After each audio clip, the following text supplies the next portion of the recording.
Greetings, everybody. Welcome to the first ever episode of the Beard and Curls podcast. I'm Jeremiah. That's him. She's Vania. That's me. We're glad you could join us and make history with us. In a nutshell, Beard and Curls is about dating, relationships, marriage, mental health, and so much more. Without further ado, cue that intro. What's up, guys? It's your girl, Margot Bingham. Karen Parsons. You're now tuned in. You're now tuned in. You are now tuned in. You are now tuned in to Beard and Curls. Beard and Curls. Beard and Curls. Beard and Curls. Beard and Curls. Keep it locked. Our guest today is a licensed psychologist. He's a TV show host, a researcher, and author, as well as the founder and CEO of XY ConneXion. Dr. Jacob, welcome to the show. Thank you for having me. All right, glad you could be here. And so just a little backstory. Now, we've known Doc now for about 4 or 5 years, and so it feels like a lifetime that we've known each other. And like I told you before, Doc, we wanted you to be the first guest on our show, so we're glad you could honor us with that request. Thank you. Appreciate it. So then let's get right into it. So can you explain to our audience what XY ConneXion is all about? Like specifically, what do the letters X and Y mean? Okay, so we have different ways that we connect with each other. And those ways are obviously through interaction, mostly through communication and intimacy. So X really means high and Y means low, which means that we have different needs when it comes to interaction. When it comes to connection, some people prefer to be more connected or to feel more connected, and they would be the X types, right? Mm-hmm. Other people feel they want a little bit more space, a little bit more distance. They're not too talkative, or they're not too touchy-feely, and those would be your Y types. Mm-hmm. So it's important to know what your needs are, because if you find yourself constantly trying to connect with someone who is a completely different interaction type or style, then it becomes very uncomfortable. Okay. So how did you settle on those two particular letters, X and Y? They're arbitrary, to be honest. I have a lot of people that ask, okay, is this like X chromosome and Y chromosome? Well, they're not. I could have used M and N, Y and Z, I could have used anything else. Okay. But I just settled on X and Y and it sounded good, so I went with it. Okay. So I'm just curious, like, how does a typical X or typical Y look like? Can you describe a few things about these two So types? remember, we're looking at 3 different categories of interaction, right? Mm-hmm. We're looking at communication, we're looking at intimacy, and we're looking at what we call connectivity. Mm-hmm. So let me start with connectivity, because connectivity is like a broad umbrella. Some people need more space in a relationship, and other people need more closeness or more togetherness. So from the start, if you are a type of person that you need a little space, but you have a partner that needs more togetherness, where you guys are almost always doing things together, mm-hmm. then that partner is going to feel like they're not getting enough of you, and you're going to feel like they're a bit too clingy. So that's connectivity in a nutshell. Mm-hmm. So if you're an X type in connectivity, it means that you want to do things with your partner most of the time. You never get tired of having them around. X type in communication, mm-hmm. that's easy. Think about high and low. So remember, X is high, mm-hmm. Y is low. So basically, your Y types need less communication to connect or to feel close. Definitely, you'd have your Y types not wanting to do things like send extra long texts. A Y type would be somebody who would respond with the letter K in the text. Right. Good. I'm glad you mentioned that. So we noticed quite by accident. We mm-hmm. noticed when we asked folks to check their text, the length of the text. Mm-hmm. At the time, we were just thinking that maybe the text would be longer for X types and shorter for Y types, until we noticed that Y types tended to respond, no matter how long the text is, they would respond with the letter K, as in a shortened form of OK. So if you really wanted to find out if somebody was a Y type and you're a little confused and you're not sure, mm-hmm. Just say, hey, do you mind if I see your phone for a minute? If they could trust you, right? Because Y types tend to have a lot of trust issues with regard to privacy. Mm-hmm. But if you could get that phone and you can check and mm-hmm. you see a bunch of Ks corresponding to a bunch of long texts, then you know that you're dealing with a Y type in communication. Okay. And what does this mean exactly? Like, for example, like the X writes like something pretty long and then the Y type says K or OK. That's it. Does it mean that the Y type cares less than the X type because the X type is so expressive? Like, how can we interpret this? Mm-hmm. Okay, so that's a good question. So all this entire exercise with regard to XY communication or XY connection is to figure out how you could tell that your partner still cares. Because The majority of time, the partner is still in love with you and still cares, but you're misinterpreting the way they're interacting with you. That's the whole problem. So yes, if you are the one that keeps making conversation, you're making small talk, you're trying to engage your partner, and your partner keeps shutting it down, your brain automatically will tell you that your partner is probably not that into you. Okay. But that could be the furthest thing from the truth. That might not be it at all. Okay. So what our test does, because we have created a test out of this, our test allows you to test your partner to see if they're Y type. Because if they're Y type, then you could say to yourself, okay, it's not that he's not into me, it's not that he's no longer in love with me. It just means that he doesn't need as much of these things that I need to feel connected. Does that make sense? Okay. All right. So, you talked about the test just now. Now we've taken the test before. I'm an X. She's an X. So, are there like different levels between the letters? Like, so can two X's still feel the difference between the two of them? Yeah, you can. So X is a pretty broad scale, but right now you can just be a straight, simple X, or you can be a high X. So on the high end of that scale, we have folks who have really, really high needs in every category. So X has about 14 or 15 different categories, different types of behavior that contribute to feeling close, right? And so the test measures all of those 15 types. And if the individual is scoring really, really, really high in each category, then they'll find themselves with really high scores, and they'll be what you call a high X. Okay. So what that means is you might be a lower X. You might be so low that you're almost a Y. Now, when that gap is that wide, you definitely have one partner or both partners feeling a sense of disconnection. Okay. So we talked about communication and connectivity. So what else can you share? Right. So the third aspect that we're missing is intimacy. Okay. And intimacy is exactly what it sounds like. How intimate does your partner need to be to feel connected? Remember, each of these are ways that people would interact so that they can feel closer to their partner. But what we found is some folks need less intimacy than others, and they would be a Y types, and some folks need more intimacy, and they would be X types. But intimacy, it's a broad category. You have sometimes you're talking about someone saying "I love you" a lot. Other times you're talking about holding hands. But even that can be broken down. Like some people are okay with holding hands and being huggy and touchy-feely in the house. But then once they step outside, they're not comfortable doing that anymore. It's what we call PDA, or public display of affection. They're not comfortable with that. But it doesn't mean that they don't care. It just means that aspect of intimacy is just one aspect that they're not comfortable with. So again, we measure about somewhere between 13 and 15 areas of intimacy, and we're able to tell you specifically which areas you need so that your partner could step up his game to help you to feel, connected. So let's say somebody was in a relationship with someone, right? And this person had a high need for intimacy, and let's say the relationship didn't work out. So this person is in a new relationship. Would that mean that that this person would encounter the same problems, or is this theory like something relative depending on the person you're with? Right. So it is relative. So remember, when we talk about a personality, like we talk about a Y-type personality or an X-type personality, we're really talking about an interactive personality. Okay. And since it's interactive, it means that it could change, in terms of what it looks like based on who you're interacting with. So I think you were asking about a high X person that was in a relationship, maybe with a lower X or a low Y.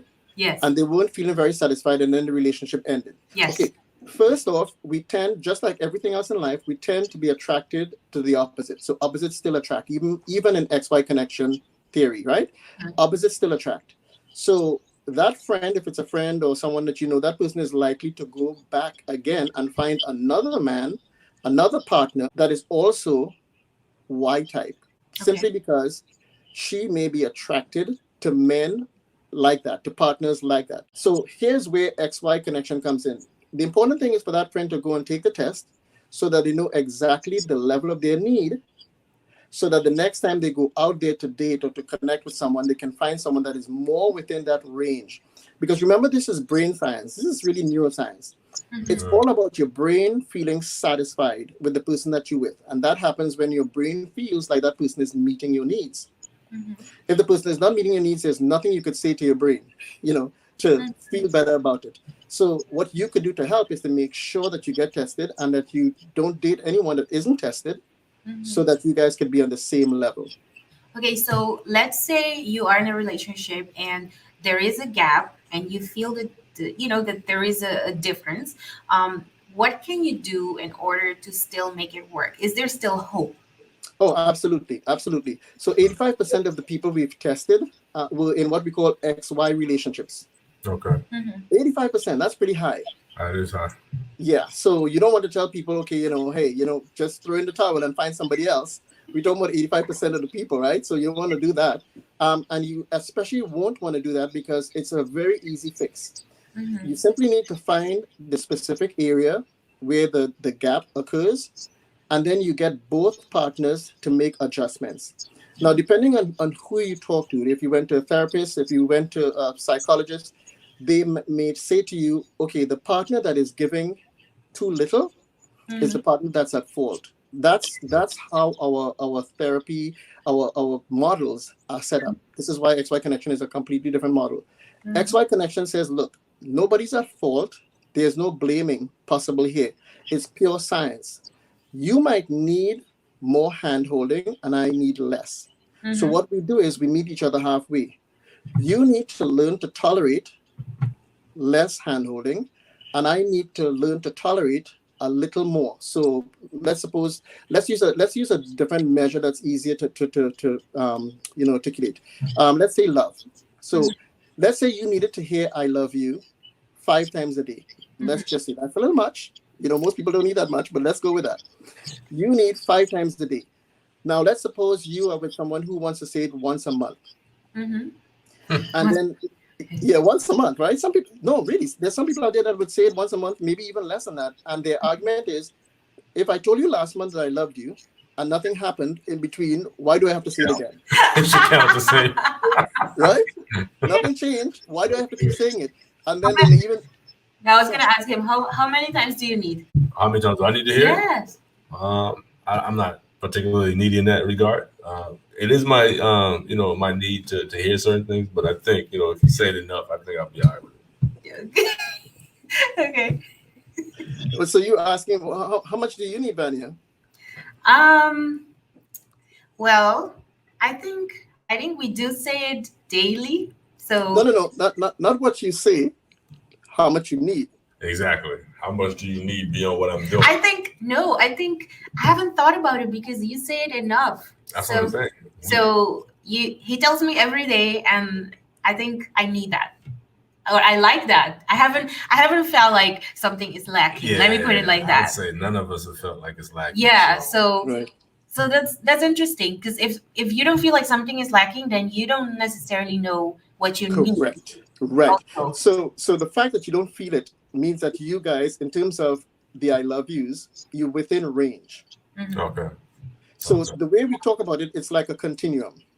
So it's like a straight line, and picture that you guys are 2 avatars on that line, and there's some range on that line within which you will feel satisfied. Okay. So when folks come to you and they say, hey, my husband isn't saying I love you enough, it just simply means that they are outside of that range. Okay. Okay. So to come within that range, they both need to do something. This is why I refer to this as co-active intimacy. In this model, there's no such thing as one person needing to fix anything. It's always systemic. It's always 2 people needing to make some kind of a change so that they come within range. I'm sorry, I mean cut you off. So how do you deal with people then who never think of themselves as having to make any adjustments? If you're not someone who's flexible in that regard, can this model work for you? It can, but then that's a different problem. That's a problem with adaptability. Okay. Which now the 3 that I gave you guys, intimacy, communication, and connectivity, those 3 I call those my basic connection model. Okay. It means that we start with those. Okay. You have to have those. You don't even need to worry about anything else if you don't have those. Okay. So you start by fixing those. And then, but outside of that, there are others like interactivity, which we can talk about, for another show. At another show, there's interactivity, then there's adaptability. The science is showing us that 80% of people who are dissatisfied in marriage failed to find out what the person that they were getting married to would be like. So it's really that the brain was disappointed, and it's very easy to disappoint the brain. You remember you dating, right? So you're putting your best foot forward. You're doing all the things that your partner likes, and your brain gets used to that. So anytime, any period in your life, in a human being's life, when there's a flood of hormones, that's a time that the brain does a lot of tagging, meaning that it's almost like taking pictures of the memories and getting used to certain memories. So dating, that's a time when there's a flood of hormones and your brain literally remembers what it felt like to date. And then all of a sudden we get married and we're not dating anymore. Everything stops. And your brain is like, what happened? Where are the flowers? Where are the movies? How come I'm not hearing I love you? Why aren't you guys holding and touching? And your brain freaks out. Your brain eventually gets disappointed. Your brain eventually gets to the point where it's like, you know what? I guess this is not going to happen. And you begin to feel disappointed. And then your brain starts to communicate that. And you feel that in the relationship. And then the fights begin. And then the conflict begins. I'm glad you mentioned this because this reminded me of the difference between social and relationship personalities. So can you tell us a little bit more about that? Right. So when we started doing this research, now this is like 10 years in of research. We've been doing quite a lot of research over a long time. We've actually tested about, I would say, almost 5,000 couples now. So we have a good sense of how this works, and both unmarried couples and married couples. So when we first started, we began to notice that people were exhibiting different interactive personalities. So there seemed to be one personality that emerges when you're interacting on a social level. And then a completely different personality that emerges once you get in a relational mode. Okay. It's so severe. It's almost like a split personality. It's like it's probably the reason why so many people say this is not the husband that this husband is not the man that I married, or he's not the man that I dated. Yeah. We hear that a lot. Yes. You hear that a lot, right? A lot. Yeah. Yeah. So the reason is very simple. So your brain has to negotiate quite a bit of interaction. So in a social setting, your brain has to make sure that you present yourself in a good light. If you're at work, it has to make sure that you present yourself in a respectable light. So even if you thought that your boss was a jerk or an idiot, I guarantee that you've probably never gone up to your boss and told him exactly how you felt about him, right? Sound like you have somebody in mind. Not anymore. Not anymore. I really like the boss that I have right now. I really like the people that I work with right now. Yeah. Which means I kind of, I like myself because I'm my own boss now. Okay. But there have been times in the past when, I've had my 9-to-5 job and I, didn't really get along with the folks that I worked with. And yes, I felt I could have made better decisions than they did, but I never said so. Okay. And here's the thing. You've had some friends where you've pretty much told them what you thought about them. And that's because your brain controls all of this negotiation. Your brain tells you, you cannot afford to lose your job. So your brain doesn't allow you to make those mistakes. So it keeps you in a social personality mode, in which case you nicer, you sweeter, you kinder, you're more helpful in the social mode. But that does not necessarily mean that that's who you are. Okay. So who you are is really who you with the people that you love the most. Okay. And that's not always the best you. That's not always the best person, unfortunately. I understand. So your brain does one thing in the social setting, and keep in mind that when you meet someone for the first time and you getting into a relationship, you're in the social mode, right? Okay. And you can stay there for 3 months. You can stay there for a year. I've heard of some people staying in that mode for 5 years. Wow. How can they do that? How can they pretend for that long? Yeah, exactly.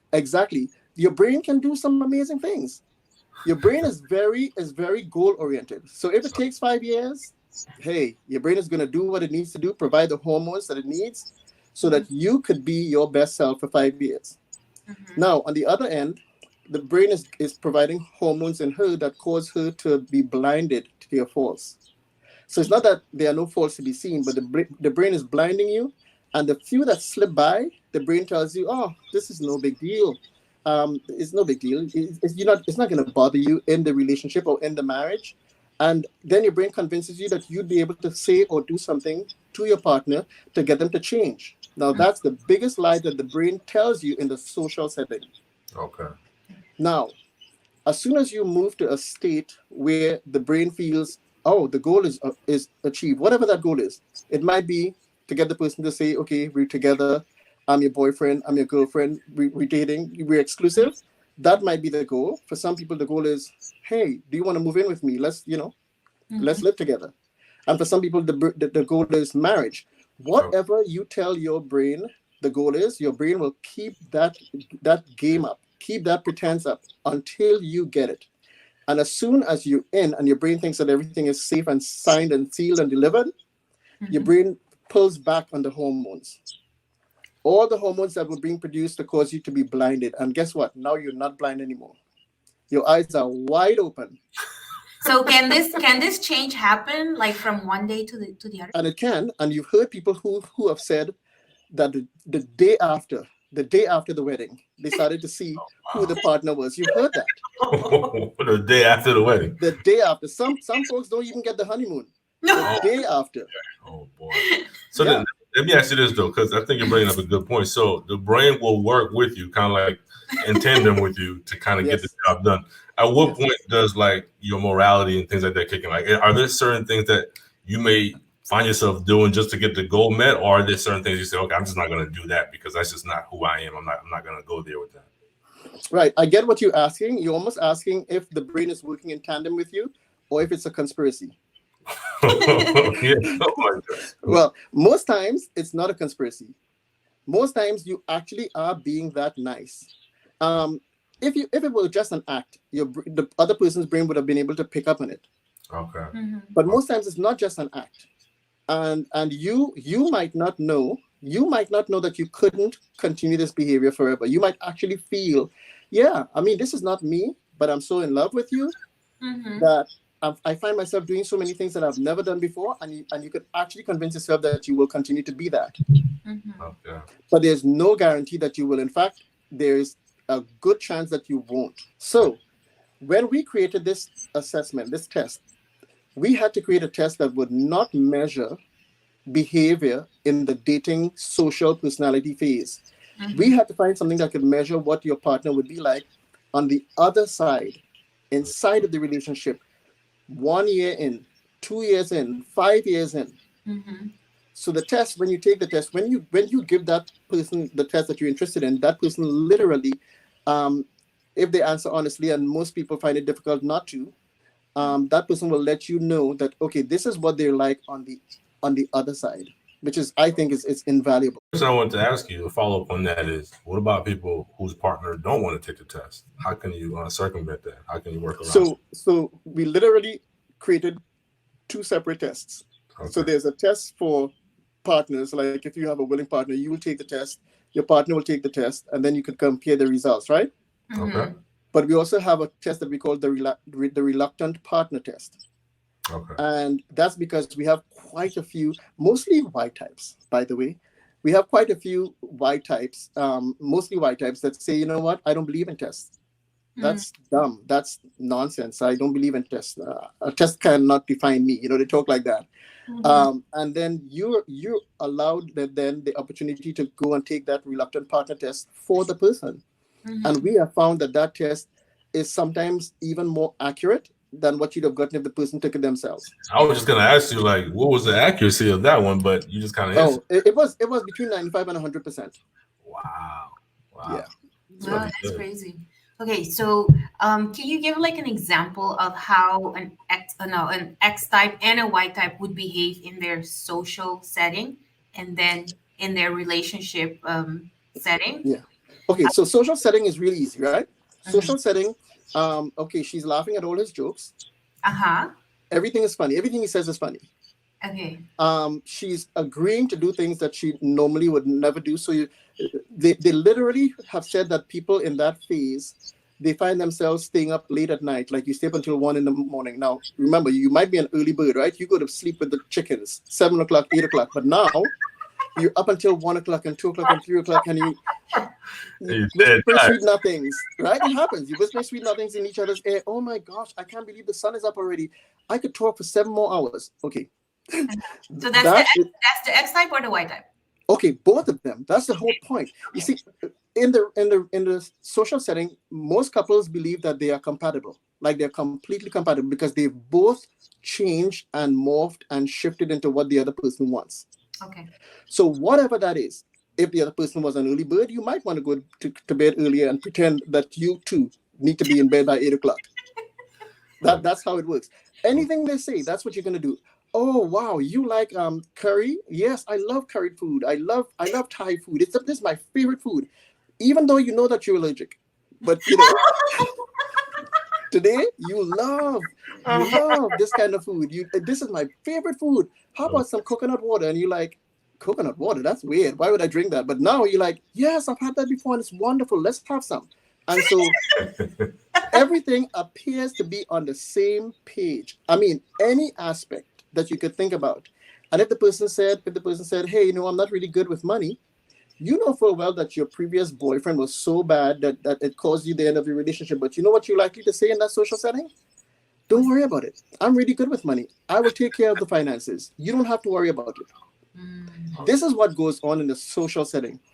And so your brain convinces you that you two are a perfect match. That's the point. Yeah, that's what I was perfect trying match. to get at, though, Doug. It's almost like your brain might be working with you, but it could also be setting you up for failure as well. It is absolutely setting you up. Your brain is not your friend then. Your brain is not your friend, not in dating. This is why in some societies, they have arranged marriages.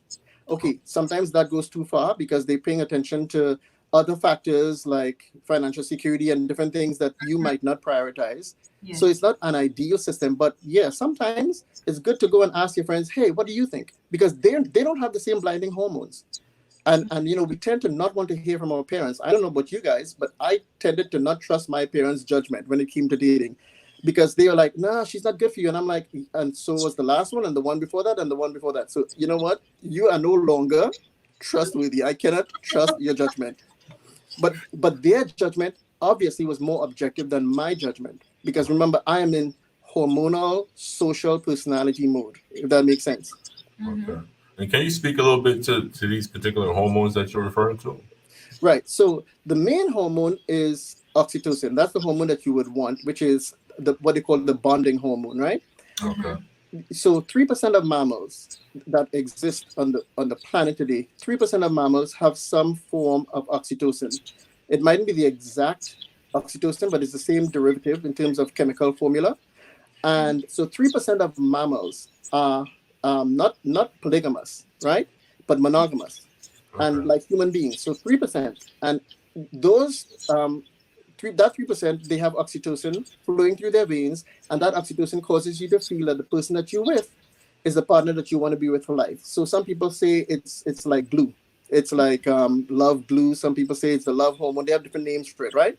Okay. But there are some animals called voles, just to give you an example. They also have the same hormone in them. And so you have two kind of voles. You have what we call the prairie voles.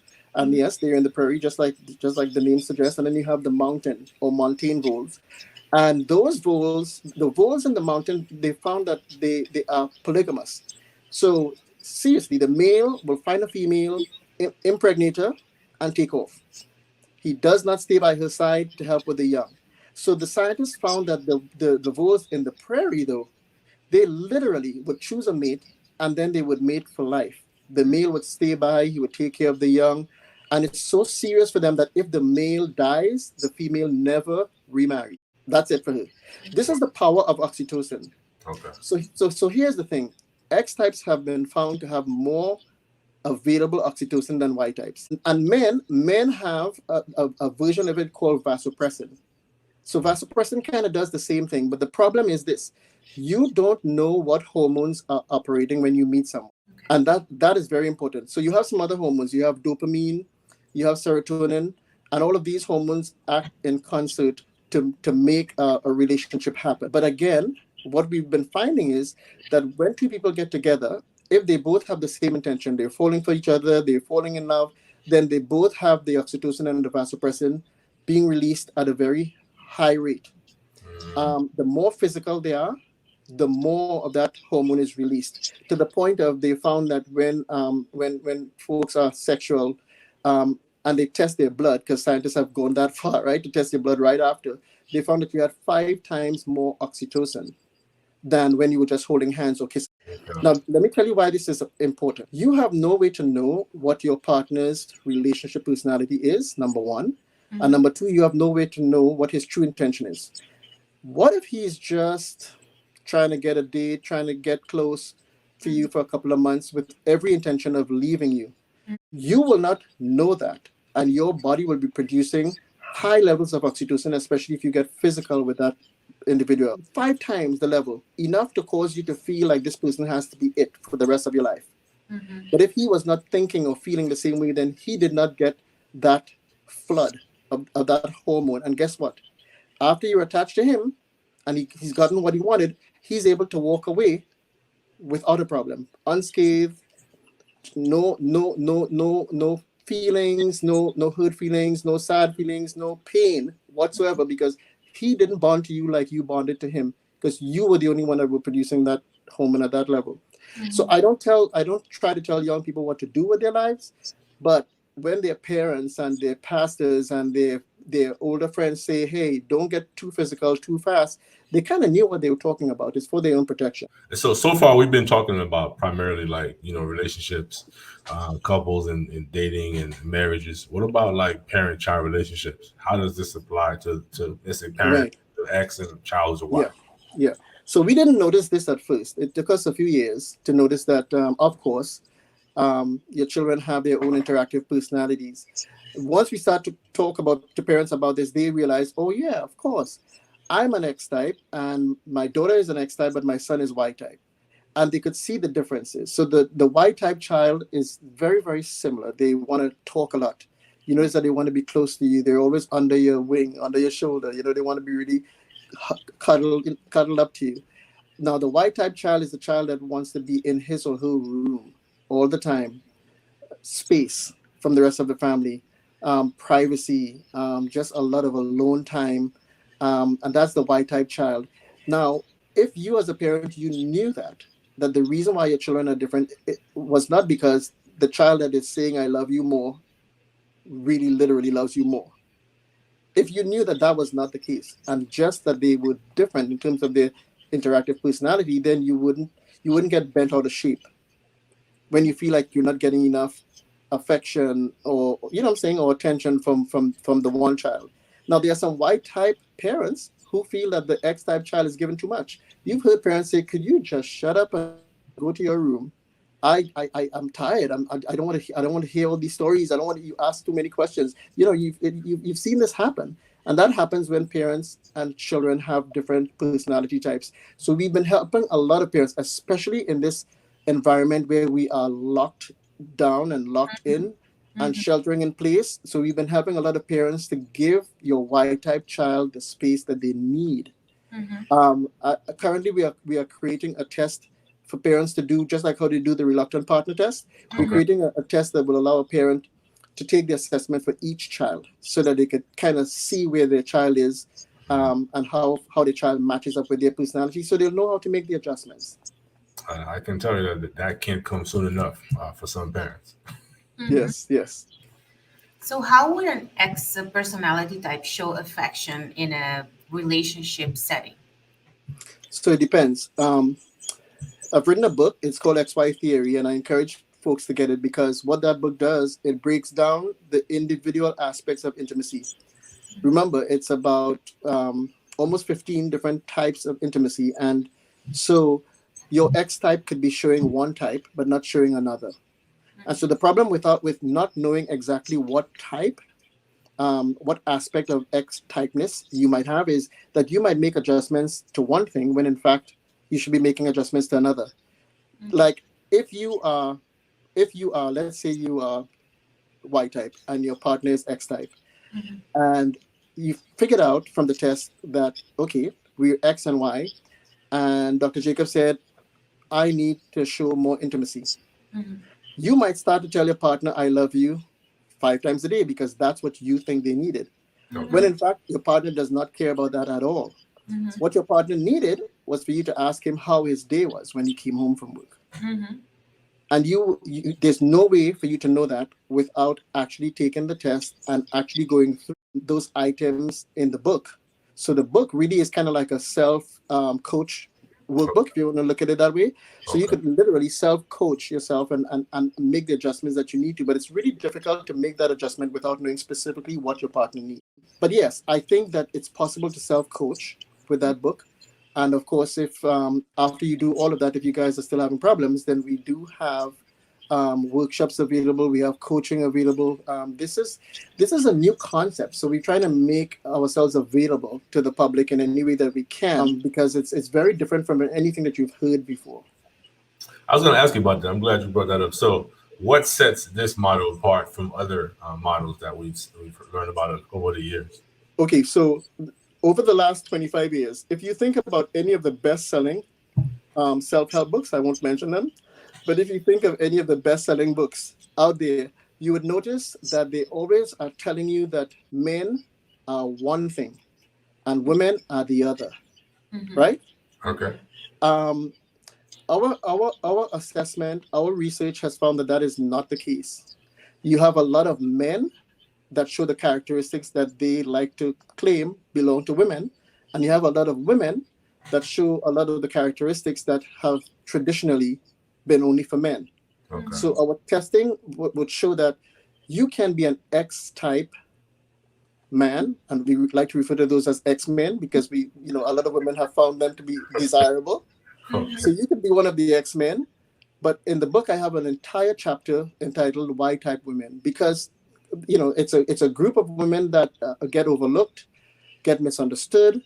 Very often when we've used terms like, oh, she's a gold digger, guess what? 99% of that time, that person, that woman is a Y-type female. And she may be completely misunderstood. Instead of gold digging, maybe she's into security. Maybe she's progressive and she thinks that a woman should work as hard as a man. And maybe she isn't anything close to what we stereotypically would call her, because she's a go-getter, like how we assume men to be.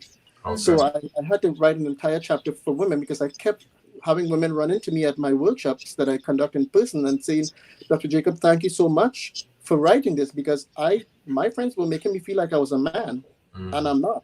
I just have certain things that I consider to be ideal. So that's one major difference. No such thing as men having one set of traits and women having another.